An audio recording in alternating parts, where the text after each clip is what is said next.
ગુજરાતી વાર્તા ચિનાઈ જાદુગર। આ ગામમાં ચિનાઈ જાદુગર આવ્યો હતો। એના નામના લાલ ચોપનિયા ગામમાં વેચાયા હતા અને ઘેરે ઘેરે એની વાતો થતી હતી। પણ કોદર કાકા એવી વાતોથી અંજાય એવા નહોતા।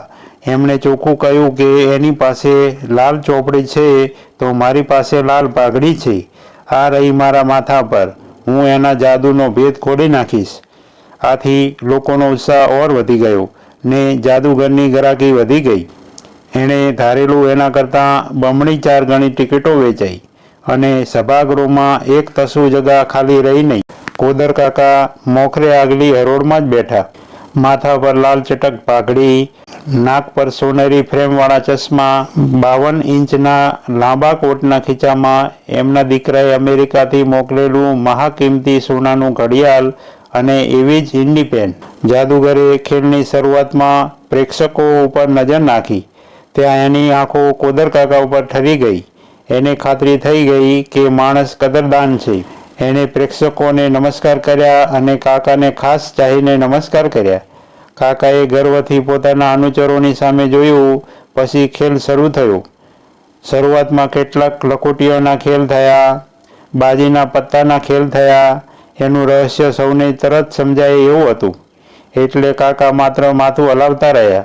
પણ પછી જાદુગરે એક પછી એક અટપટા ખેલો કરવા માંડ્યા। એણે હવામાંથી જીવતું દેડકું કાઢ્યું। દેડકું સ્ટેજ પર કૂદકારા ભરવા લાગ્યું। પ્રેક્ષકો વિચારમાં પડી ગયા। હવે કાકાએ વિશેષજ્ઞની પેઠે માથું હલાવી 5-7 માણસો સાંભળે એમ પોતાની બાજુવાળાના કાનમાં કહ્યું, દેડકું એની બાયમાં હતું। પછી તો બીજાએ ત્રીજાને કહ્યું, ત્રીજાએ ચોથાને કહ્યું ને એમ ઘડીકમાં આખા સભાખંડમાં સૌને જાણ થઈ ગઈ કે દેડકું જાદુગરની બાયમાં હતું। સભાખંડમાં ભડકો પડ્યો, દેડકું જાદુગરની બાયમાં હતું। જાદુની અજાયબી અદૃશ્ય થઈ ગઈ। બધા કહે, ઓહ, આમાં શું? જાદુગર લોકોની ભાષા નહોતો સમજતો, પણ તેમના ચહેરા પરથી તેમના મનના ભાવો સમજતો હતો। તેને ખાતરી થઈ ગઈ કે મારો આ ખેલ નકામો ગયો। પણ એક ખેલ નકામો ગયો તેથી શું? હજી તો કેટલા બધા ખેલ છે। આ વખતે એણે જાદુઈ લાકડી ફેરવી, આકાશમાંથી લોખંડની કડીઓ વરસાવી, પૂરી 15। એ કડીઓની એણે પ્રેક્ષકો પાસે પરીક્ષા કરાવી।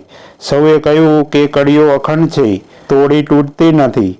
ત્યારે જાદુગરે કહ્યું, હવે હું આ બધી કડીઓને એક એકની અંદર પરોવી દઉં છું। આમ કહી એણે એક કડી ઉછાળી, એની પાછળ બીજી ઉછાળી, એ બીજી કડી પહેલી કડીની અંદર પરોવાઈ ગઈ। પછી જાદુગરે ત્રીજી કડી ઉછાળી, તે બીજી કડીની અંદર પરોવાઈ ગઈ। આમ ઝડપથી એણે 15 કડીઓ ઉછાળી, તે પછી પહેલી કડી એના હાથમાં પાછી આવી પડી। તેની સાથે 15 કડીઓ એકબીજાની અંદર પરોવાયેલી એણે દેખાડી। પ્રેક્ષકો તાજુબ, પણ એની તાજુબી કોદર કાકાએ ટકવા દીધી નહીં। 7 માણસો સાંભળે એમ એમણે તેમના પાડોશીના કાનમાં કહ્યું, આખો આયડો એની ડાબી બાયમાં જ હતો, છૂટી કડીઓ જમણી બાયમાં ગુમ। તરત વાત એક છેડેથી બીજે છેડે પહોંચી ગઈ કે કડીઓમાં કાંઈ જાદુ નથી, આખો આયડો એની ડાબી બાયમાં જ હતો। સભામાં પડઘો પડ્યો। પ્રેક્ષકોના મોં કુતૂહલથી ખીલેલા તે એકદમ પડી ગયા। એ જોઈ જાદુગર સમજી ગયો કે એનો ખેલ નિષ્ફળ ગયો છે। તેણે નવો ખેલ શરૂ કર્યો। આ વખતે તેણે રૂમાલમાંથી સસલું કાઢ્યું। બરફ જેવું સફેદ સસલું કાન ફફડાવી, મણકા જેવી આંખો મટમટાવતું પ્રેક્ષકોની સામે જોઈ રહ્યું। ત્યારે લોકો ખુશ થયા, પણ કોદર કાકા કશાથી છેતરાય એવા નહોતા। એમણે તરત પાડોશીના કાનમાં પણ બીજા સાંભળે એમ કહ્યું, સસલું એની બાયમાં જ હતું। તરત આખા સભાગૃહને જાણ થઈ ગઈ કે સસલું જાદુગરની બાયમાં જ હતું। સભાગૃહમાં પડઘો પડ્યો। જાદુગર લોકોના મોં પરથી કળી ગયો કે આ ખેલ પણ નકામો ગયો। તેણે નવો ખેલ કર્યો।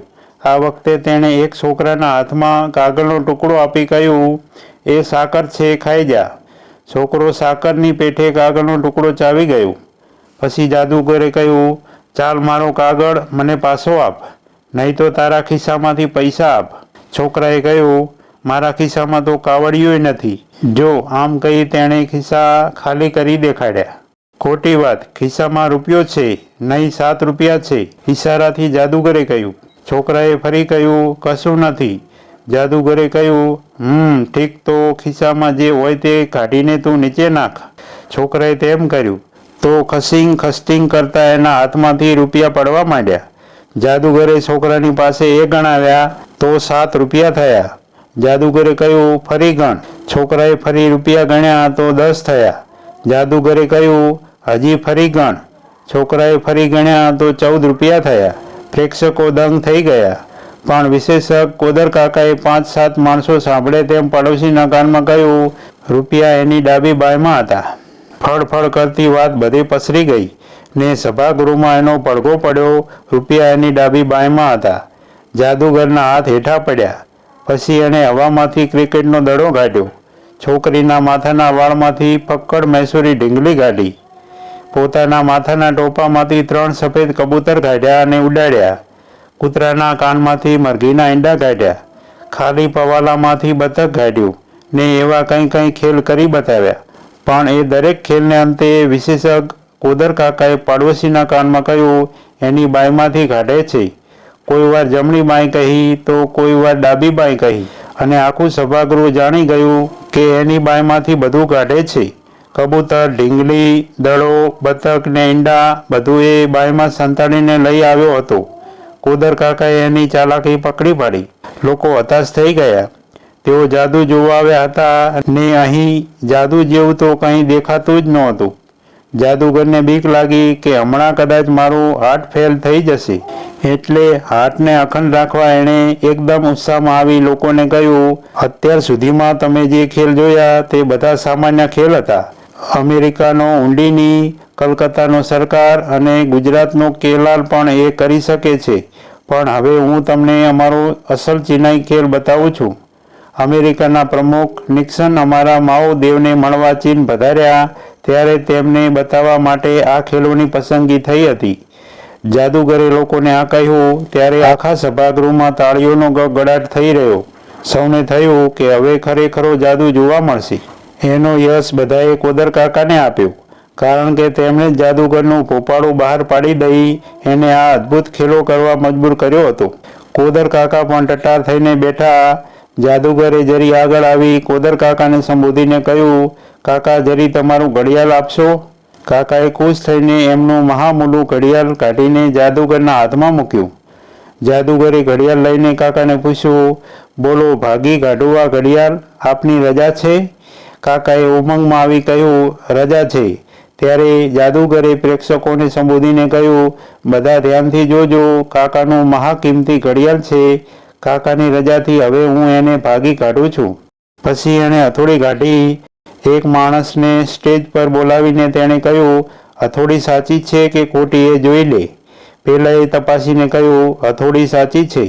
પછી ઘડિયાળ એક પાણા પર મૂકી કહ્યું આ પાણો પણ જોઈ લે, પોલો તો નથી ને?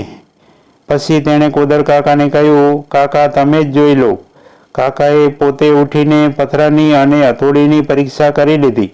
પછી જાદુગરે કાકાને કહ્યું આ ઘડિયાળ પણ જોઈ લો, તમે આપ્યું તે જ છે ને? કાકાએ કહ્યું તે જ છે. તો હવે હું એના ભાગીને ભૂકા કરું છું. કરો, કાકાએ કહ્યું. અને તે જ ઘડીએ જાદુગરે ઘડિયાળને પાણા પર મૂકી હથોડાના ઘાવ પર ઘા કરીને ઘડિયાળના ભૂકા કરી નાખ્યા. આ વખતે કાકાએ પાડોશીના કાનમાં કંઈ કહ્યું નહીં. લોકો આશ્ચર્યમુગ્ધ થઈ જોઈ રહ્યા. જાદુગરે ફરી આગળ આવી કાકાને કહ્યું તમારો હાથ રૂમાલ આપશો? કાકાએ તરત રૂમાલ કાઢી આપ્યો. જાદુગરે કહ્યું સળગાવી દો આને. કાકાએ કહ્યું સળગાવી દો. અને જાદુગરે દીવાસળી ઘસી રૂમાલને સળગાવ્યો. આખો રૂમાલ બળીને નીચે પડ્યો. પછી જાદુગરે આગળ આવીને કહ્યું કાકા જરી તમારા ચશ્મા આપશો? કાકાએ ચશ્મા આપ્યા. એટલે જાદુગરે કહ્યું ભાગી નાખું આ? કાકાએ કહ્યું મને આંખે જોવાની તકલીફ પડે છે. જાદુગરે કહ્યું વાત તો ખરી, તમને ચશ્મા વગરના કરી હું મારો ખેલ જીતવા માંગતો નથી. તો મને તમારી ઈંડી પેન આપશો? કાકાએ ચશ્મા ફરી પહેરી લીધા અને ઈંડી પેન જાદુગરને આપી. જાદુગરે કહ્યું ભાગીને શાહી કાઢવામાંથી કાઢો અને એ શાહી તમારા કોટને લગાડો. સૌને હવે આ જાદુમાં ખરેખરો રસ પડવા માંડ્યો હતો. કાકાના રસનો પણ પાર ન હતો. કોઈ મહાન ભેદ ભરમવાળી આઈટમો એક પછી એક ચાલતી હતી. જાદુગરે ઈંડી પેનને પથરા પર મૂકી તેના પર હથોડો ફટકારી તેના ભૂક્કા કરી નાખ્યા. ને એમાંથી નીકળેલી શાહી કાકાના સફેદ લાંબા ડગલા ઉપર સાંટીએ ખરી. પછી તેણે કાકાને કહ્યું, આપની આ લાલ પાઘડી આપશો જરી, અમારા માઓદેવને લાલ રંગ બહુ ગમે છે. કાકાએ પાઘડી ઉતારીને જાદુગરને આપી. જાદુગરે કહ્યું, હવે હું મારો ચિનાઈ ડાન્સ કરું તમારી પાઘડી પર? જરૂર કરો, કાકાએ કહ્યું. તેમના કુતૂહલનો હવે પાર ન હતો. જાદુગરે પાઘડી પર કૂદી કૂદીને અસલ ચિનાઈ ડાન્સ કર્યો. પાઘડી રોટલો થઈ ગઈ. લોકો એવા ખુશ થઈ ગયા હતા કે એમને જોર જોરથી તાળીઓ પાડવા માંડી. પછી જાદુગરે આગળ આવી જાહેર કર્યું કે આપ સૌને મારા ચિનાઈ ખેલો જોઈ આનંદ થયો. એ જોઈને મને ઘણો આનંદ થાય છે. મોરબી કોદર કાકાની આજ્ઞાથી મેં એમનું મહાકિંમતી ઘડિયાળ ભાગીને ભૂક્કો કર્યું, રૂમાલ બાળી નાખ્યો, ઇન્ડિપેન ભાગી, એમનો કોટ રંગ્યો, એમની ભાગડી પર મેં મારું ચિનાઈ નૃત્ય કર્યું. આ બધું મેં એમની રજા લઈને કર્યું છે. મેં માનનીય સરકારી મેજિસ્ટ્રેટ સાહેબ તથા આપ સૌ તેના સાક્ષી છો. મારો ખેલ અહીં પૂરો થાય છે. જય હિન્દ. આને સરળ કરતો પડદો પડ્યો. 4 જણા કોદર કાકાને ખુરશીમાંથી ઊભા કરવા ગયા, પણ તેઓ ઊભા થઈ શક્યા નહીં. એટલે ખુરશી સાથે જ તેમને ઉંચકીને તેમને ઘેર પહોંચાડવા પડ્યા. મિત્રો, આવી દરરોજ નવી વાર્તા સાંભળવા માટે સબસ્ક્રાઈબ કરો મારી ચેનલને. ધન્યવાદ.